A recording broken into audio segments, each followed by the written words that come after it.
Welcome to my YouTube channel. आज की इस वीडियो में जो हमारा टॉपिक है वो है wastage limit for different construction materials. जो हमारे पास कंस्ट्रक्शन मटेरियल्स होते हैं उनके जो है ना हमारे पास वेस्टेज लिमिट्स क्या क्या होते हैं। तो इस टॉपिक में जो हम डिस्कस करने जा रहे हैं उसमें शामिल है what are the wastage limits for different construction material. जो डिफरेंट कंस्ट्रक्शन मटीरियल होते हैं हमारे पास, जिस तरह सीमेंट, सैंड, एग्रीगेट, ब्रिक्स हो गई, हमारे पास जो मोटर हम तैयार करते हैं वो उसके जो है ना वेस्टेज लिमिट क्या होते हैं। नंबर 2 है when and how wastage limits are applied. कब और कैसे जो है ना वेस्टेज लिमिट अप्लाई होता है, कि हम जो है ना कब वेस्टेज लिमिट अप्लाई करेंगे और वेस्टेज लिमिट को किस तरह अप्लाई किया जाता है, ये भी हम इस वीडियो में डिस्कस करेंगे। नंबर 3 जो हम डिस्कस करेंगे वो है कि हाउ द वेस्टेज अकर्स, कि ये जो वेस्टेज होता है मटीरियल का ये कैसे अकर होता है, and how we can reduce these wastage, और इन वेस्टेजेस को हम कैसे जो है ना रिड्यूस कर सकते हैं।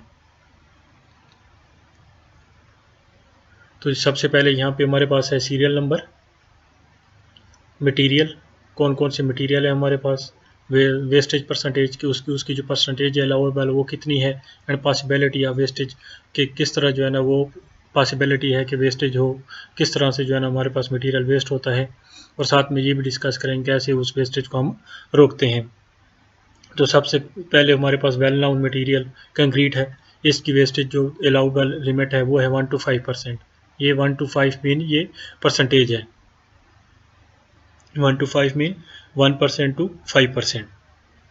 अब इसकी ये वेस्टेज कैसे होती है, मिस हैंडलिंग ड्यूरिंग पोरिंग, कि हम अगर कंक्रीट की कोई पोरिंग कर रहे हैं तो हम उसमें अगर मिस हैंडलिंग कर रहे हैं, हमारा जो है ना जो हम प्रोसेस यूज़ कर रहे हैं, जो हम मशीनरी यूज़ कर रहे हैं वो सही नहीं है, लेट से मैनुअल कंक्रीट हो रही है या पंप के साथ हो रही है, तो इनकी जो है ना अलहदा से वेस्टेज लिमिट्स होती हैं। अगर आप पंप से करेंगे तो उसमें वेस्टेज आपकी कम होती है, अगर आप मैनुअली कर रहे हैं, हैंड मिक्सिंग कर रहे हैं या मिक्सर मशीन से कर रहे हैं तो उसकी वेस्टेज लिमिट अलहदा होती है।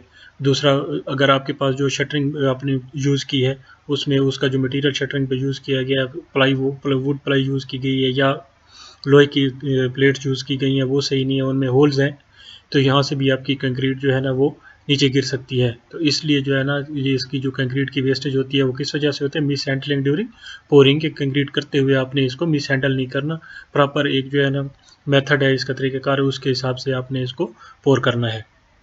नंबर 2 हमारे पास आता है सीमेंट।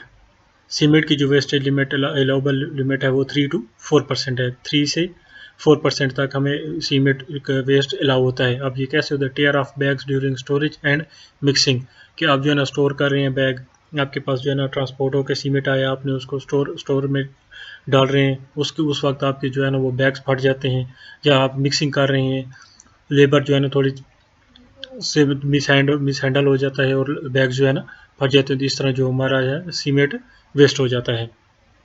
आगे हमारे पास नंबर 3 सैंड है। सैंड की जो वेस्टेज लिमिट हमें अलाउ है वो कितनी है, 6% से 15%। अब 6% ये कब होगा, जब आप जो है ना जो सैंड है वो जो है ना उसको प्लास्टर के लिए आप जो है ना सीव नहीं कर रहे। 15% कब मिला होगा कि आप प्लास्टर के लिए सैंड को जो है ना वो सीव कर रहे हैं, ठीक है, सीविंग कर फॉर प्लास्टर और ड्यूरिंग ट्रांसपोर्टिंग, ठीक है। और दूसरा इसका 6% कब होगा कि आपकी जो सैंड है वो आपकी जो साइट कंस्ट्रक्शन साइट है उसके करीब है, ज़्यादा फासले पे नहीं है, तो वो उसका जो रास्ते में जो वेस्टेज है वो कम हो रही है, ठीक हो गया। दूसरा 15% कब होगा कि आपकी जो साइट है वो जो आपका मटेरियल आ रहा है जहाँ से वहाँ से काफ़ी दूर है, फासले पे है, या आप एक हिली एरिया में काम करें जहाँ के जो रास्ते हैं वो सही नहीं है, तो रास्ते में जो गाड़ियाँ आएंगी तो उनसे जो है ना सैंड भी गिर सकती है। और एक बात ये भी डिस्कस की कि सीविंग फॉर प्लास्टर, अगर आप सीविंग कर रहे हैं प्लास्टर के लिए, रेत को छान रहे हैं, तो आप जो है ना आपके पास वेस्टेज ज़्यादा आएगी सैंड की।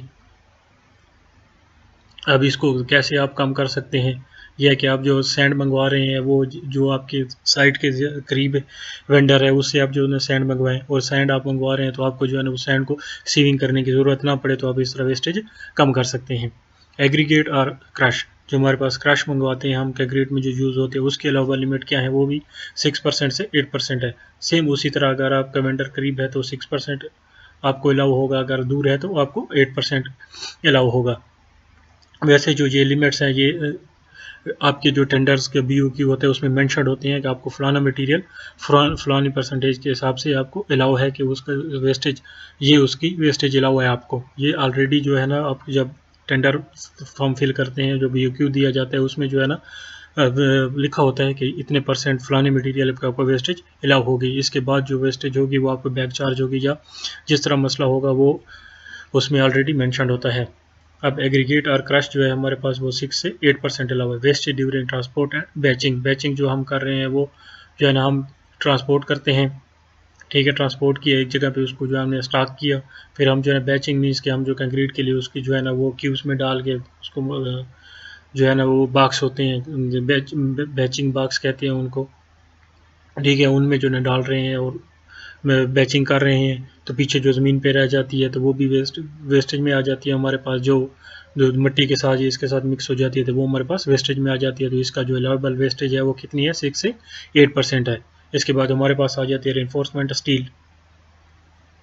रेनफोर्समेंट स्टील हमारे पास का अलाउबल लिमिट क्या है, 2 to 4%। कितनी अलाउ होती है हमें, 2 से 4%। और ये कब वेस्टेज हमारे पास होते हैं, ड्यूरिंग कटिंग एंड बेंडिंग। अब हमें एक रिक्वायर्ड साइज चाहिए हो, अब जो हमारे पास ये स्टील बार होता है वो 40 फीट या 12 मीटर का होता है। लेट्स से कि हमें जो है ना 33 मीटर फीट का जो है ना बार काटना है, तो 7 फीट जो हमारे पास बचा है, अगर ये 7 फीट हमारे पास कहीं पे यूज़ हो सकता है स्लैब में या किसी और बीम में, तो ये वेस्टेज में नहीं आएगा। लेकिन अगर हमारे पास जो है ना 38 फीट का हमें चाहिए, तो 2 फीट जो हमारे पास आ रहा है वो वेस्ट में चला जाता है। अगर वो किसी और जगह पे यूज़ नहीं होता तो वो फिर किस में, वेस्टेज में चला जाता है। और उसके लिए जो हमारे पास है 2 से 4% जो है ना वेस्टेज अलाउ होती है। दूसरा आ जाता है स्ट्रक्चरल स्टील। अब स्ट्रक्चरल स्टील का क्या मतलब है, स्ट्रक्चरल स्टील मतलब कि जो हम मेन गेट्स बनाते हैं, जो हम दरवाजे बनाते हैं लोहे के, वो स्ट्रक्चरल स्टील होती है। उसमें कितना अलाउबल लिमिट है, 12% to 15%। एग्जैक्ट फैब्रिकेशन, अब हमें जो डोर का साइज़ चाहिए होता है उसके सेम जो है ना एग्जैक्ट हमने उसको फैब्रिकेट करना होता है, उसको काटना होता है लोहे को, लेकिन वो एक प्रॉपर उसकी अपनी जो है ना लेंस में आता है, अपनी एक प्रॉपर उसकी साइज़ होती है उसमें आता है। अगर हमें डिफरेंट साइज़ का डोर चाहिए तो उसको काटना पड़ेगा, तो इसलिए जो हमारे पास स्ट्रक्चरल स्टील है इसका वेस्टेज लिमिट ज़्यादा होता है। वो कितना अलाउ है, 12 to 15%। हमारे पास जो ब्रिक्स हैं, ब्रिक्स कितनी हमें वेस्टेज लिमिट अलाउ होती है, 3 to 4%। और ये कब वेस्टेज हमारे पास होती है, breakage during transporting and unloading. हम अनलोडिंग अगर जो है ना अनलोडिंग किस तरह कर रहे हैं, ठीक हो गया, जैसे हमारे पास ट्राली है, हमने उसको उल्टा कर दिया, बंदू से उसको नहीं उतरवाया, मजदूर लगा के उसको नहीं उतरवाया कि कुछ एक एक ईंट 2 ईंटें नीचे रखें, तो इस तरह हमारे पास जो है ना वेस्टेज ज़्यादा होती है, वो ईंटें जो है ना टूट जाती हैं। तो कितनी अलाउबल है वेस्टेज हमारे हमें, 3 to 4%। दूसरा मोटर है हमारे पास, उसकी जो अलाउबल लिमिट है वो 1 to 2% है। अब ये कब होती है, falling of mortar while applying at wall. जो हमारे पास जो अगर छाप लगा रहे हैं दीवार के ऊपर, तो हमारे पास जो है ना वेस्टेज आ सकती है इस मोटर की, और ये कितने अलाउबल है, 1 to 2%। इसके बाद हमारे पास नंबर 9 है टाइल्स। टाइल्स की हमारे पास जो वेस्टेज लिमिट है वो डिफरेंट है, कितनी, 1 to 2% या 10 to 12%। अब 1 to 2% ये कब होगा, 10 to 12% कब होगा, 1 to 2% ये तब होगा जब आपके कोई एक रूम की साइज़ मालूम है, ठीक है, रूम का साइज़ मालूम है, और आप लेट से ये 10 by 10 फीट है,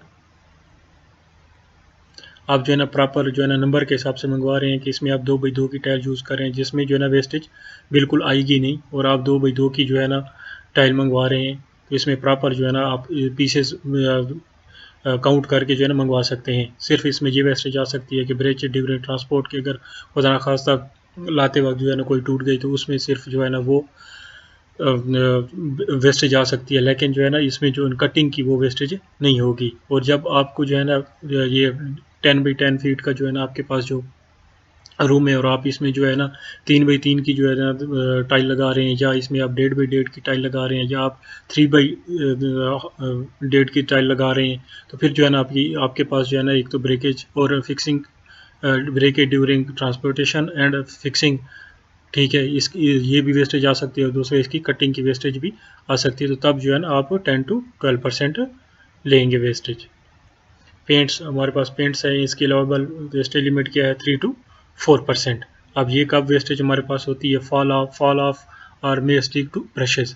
मिसाल है आपके पास जो है ना कोई बकेट्स आई है पेंट की, वो बकेट्स गिर सकती है, वो ज़ाय हो सकती है, और दूसरी जो ब्रशेज़ के साथ या आप जो ब्रश यूज़ कर रहे हैं या रूलर यूज़ कर रहे हैं उसके साथ जो स्टिक हो जाते हैं पेंट, उससे भी वेस्टेज आ सकती है। तो ये हमें कितनी अलाउ होती है 3 to 4%। या इसमें ये भी वेस्टेज आ सकती है कि आपने जो वॉल है उसको प्रॉपर तैयार नहीं किया है पेंट के लिए, उसमें प्रॉपर से प्राइमर और पुट्टी नहीं लगी है, तब भी आपका पेंट ज़्यादा लगेगा। तो शटरिंग बोर्ड जो हम प्लाईवुड यूज़ करते हैं शटरिंग करने के लिए, उसका अलाउबल लिमिट क्या है हमारे पास 6 to 7%। शटरिंग जो हम यूज़ करते हैं जो कि 4/8 मेजरमेंट्स में हमारे पास आती है, 4x8 मेजरमेंट्स में, 4 फीट इंटू 8 मेजरमेंट में आती है हमारे पास ये शटरिंग बोर्ड इसे बोलते हैं, या इसे प्लाईवुड भी बोल सकते हैं आप। तो उसकी जो है ना वेस्टेज लिमिट क्या है 6 to 7% during cutting for concrete mould. Concrete mould क्या है कि आपने कोई बीम्स या कॉलम की शटरिंग लगानी है, तो उसके लिए जो है ना आपने उसको प्रॉपर कॉलम या और बीम की साइज़ में काटना है, तो हो सकता है कि वो उसकी प्रॉपर साइज़ में ना बैठे और उसमें वेस्टेज आ जाए। तो इसलिए जो है ना इसकी वेस्टेज कितनी अलाउ है हमें 6 to 7%। बैकफिल साइल, आपको बैकफिल कर रहे हैं तो उसके लिए आप जो है ना साइल मंगवा रहे हैं, सैंड मंगवा रहे हैं, तो उसमें जो वेस्टेज अलाउ है हमें वो 4 to 5% है। अब ये वेस्टेज कौन सी है, ये वेस्टेज हमें ट्रांसपोर्टिंग एंड डैम्पिंग के दरमियान जो है ना जो हमें वेस्टेज आती है वो अलावा है, और जो बैठती है वो और होती है वेस्टेज। तो ये जो अलाउ वेस्टेज है हमें 4 to 5% है। ग्रेनाइट, जो ग्रेनाइट हमारे पास होता है, मार्बल और ग्रेनाइट हमारे पास होते हैं, उनकी वेस्टेज लिमिट क्या है 8 to 12%। 8 to 12%। अब ग्रेनाइट जो है ना ये ड्यूरिंग ट्रांसपोर्ट एंड फिक्सिंग आपके पास जो है ना इसकी वेस्टेज आ सकती है। अब जो है ना आपने अगर लेट से फ्रंट पे ग्रेनाइट लगवाना है और फ्रंट में आप बहुत सारी जो है ना वो प्रोजेक्शन है, आपको प्रॉपर साइज़ का अंदाज़ा नहीं हो रहा है, तो आप ग्रेनाइट मंगवा लेते हैं, फिर काट के जो है ना उसको लगाते हैं, तो इस तरह आपके पास जो है ना वेस्टेज ज़्यादा आती है। तो इसलिए ये अलाउबल कितना है 8 to 12%। इसके बाद हमारे पास वुड आ जाती है, लकड़ी जो हम जो है ना विंडोज़ और डोर्स में यूज़ करते हैं, तो उसकी अलावा लिमिट कितनी है 5%। अब ये 5% कब आती है क्योंकि हमें जो है ना लकड़ी को जब हम लेके आती हैं तो उसमें जो है ना हमारे पास उसको स्मूथ फिनिश देना होता है, प्रॉपर एक डिज़ाइन बना के उसको उसकी सरफेस को स्मूथ करना है। तो स्मूथिंग के दौरान जो हमारी वेस्टेज आती है वो किस में आती है 5% में आ जाती है। अब जो है ना ये 5% उस वक्त आएगी जब आप जो है ना एक पूरा भत्ता मंगवाएंगे, जो कि एक पूरा पीस में आ जाता है हमारे पास फुट इस तरह फुट बाई या 10 इंच बाई जो है ना 12 फीट या 1 फीट बाई 10 फीट का आता है। इसमें जो है ना आपको 5% अलाउ हो गई, वरना आप जो है ना दूसरी जो दियार वगैरह मंगवाते हैं लकड़ी और फिर उसको जो है ना उसकी सीजनिंग करते हैं उसमें, तो उसमें वेस्टेज ज़्यादा आ जाती है। तो ये थे वेस्टेज लिमिट्स मुख्तलिफ कंस्ट्रक्शन मटीरियल्स के, जो कि एक अलाउबल होते हैं हमें, एक ये लिमिट है जो हमें अलाउबल होता है कंस्ट्रक्शन साइट के ऊपर। लेकिन इसके लिए ये है कि ये आपको आपके कॉन्ट्रैक्ट में नहीं लिखे हुए, तो फिर ये आप उसको जो है ना अप्लाई करेंगे। लेकिन ज़्यादातर कॉन्ट्रैक्ट्स में लिख दिए जाते हैं कि कितना परसेंट आपको कौन सा मटेरियल अलाउ होगा, कौन सा मटेरियल की कितनी परसेंट वेस्टेज आपको अलाउ होगी। अभी देखते हैं कि इनकी वेस्टेज परसेंट हम कैलकुलेट किस तरह करते हैं। ठीक है, कब कैलकुलेट करते हैं और किस तरह उसको अप्लाई करते हैं। Theoretically calculated cement 100 bags. अब लेट से कि हमने कोई हमारे पास स्लैब है, लेट से ये हमारे पास कोई एक स्लैब है, इसकी हमने कंक्रीटिंग करनी है। ये स्लैब, इसमें कितना बैग लग रहे हैं 100 बैग। थ्योरेटिकली हमने कैलकुलेट किया कि इसमें कितने बैग लगेंगे 100 बैग। अब इसमें जब हमने इसकी कंक्रीटिंग कर ली तो उसमें कितने बैग लगे 110 बैग। अब इसमें से हमारे पास कितने 10 बैग एक्स्ट्रा लगे, कितने 10 बैग एक्स्ट्रा लगे। थ्योरेटिकली कैलकुलेटेड सीमेंट बैग कितने थे कि 100 बैग्स, कि इसमें कितने लगेंगे 100 बैग्स लगेंगे। लेकिन जो है ना एक्चुअली हमारे पास कितने यूज़ हुए 110 बैग। अब 110 बैग्स क्यों यूज़ हुए, हो सकता है कि यहाँ पे जो हमने शटरिंग यूज़ किया वो उसका लेवल प्रॉपर ना हो, या उसमें कोई होल्स वगैरह रह गए जिसकी वजह से जो है ना कंक्रीट और कंक्रीट ज़ाय हो गया, जिसकी वजह से सीमेंट ज़ाय हो गया, ज़्यादा लगा हो हमारा। इसमें दूसरी वेस्टेज सैंड भी हो सकती है, क्रश भी हो सकती है। तो एज एग्जांपल समझाने के लिए कि कैसे हम जो है ना कैलकुलेट करेंगे वेस्टेज, वैसे कंक्रीट की कैलकुलेट करने के लिए सारा सीमेंट सैंड क्रश भी कैलकुलेट करते हैं। तो अब जो है वेस्टेज परसेंट हम किस तरह कैलकुलेट करेंगे कि कितना परसेंट वेस्ट हुआ है।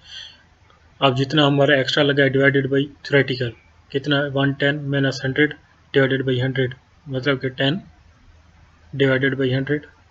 तो हमारे पास कितना आ गया 0.1 इंटू 100 तुम्हारे पास परसेंटेज आ गई 10%। तुम्हारे पास वेस्टेज कितनी आ गई 10%। लेकिन हमें अलाउ कितनी थी, जो कि हमने पीछे यहाँ पे देखा सीमेंट में हमें कितनी अलाउ है 3 to 4%, और हम अभी ले रहे हैं कि हमें अलाउ है 3%।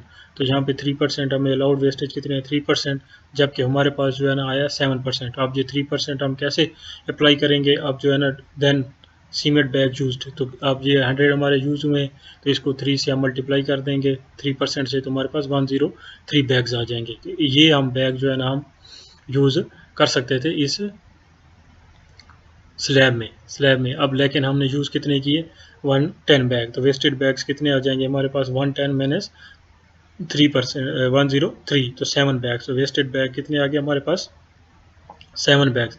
अब ये जो 7 बैग्स हैं ये विल बी बैग चार्ज, तो ये जो है ना जो कंट्रैक्टर कंक्रीट कर रहा था उसको बैग चार्ज होंगे। तो इसलिए जो है ना हमें साइट के ऊपर प्रॉपर जो है ना कंट्रोल होना चाहिए हमारा, जो हमारे साइट इंजीनियर हैं उनको प्रॉपर इसका जो है ना इल्म होना चाहिए कि कैसे जो है ना वेस्टेजेस को जो है ना वो कम से कम कर सकते हैं, ताकि जो है ना at the end of the concreting है या at the end of the कोई भी काम है, तो उसकी जो वेस्टेज है वो जो लिमिट अलाउबल लिमिट है उससे आगे ना जाए, क्योंकि जब उससे आगे जाएगी तो वो आपको बैक चार्ज होगी, आपकी जो पेमेंट है उसे काट ली जाएगी।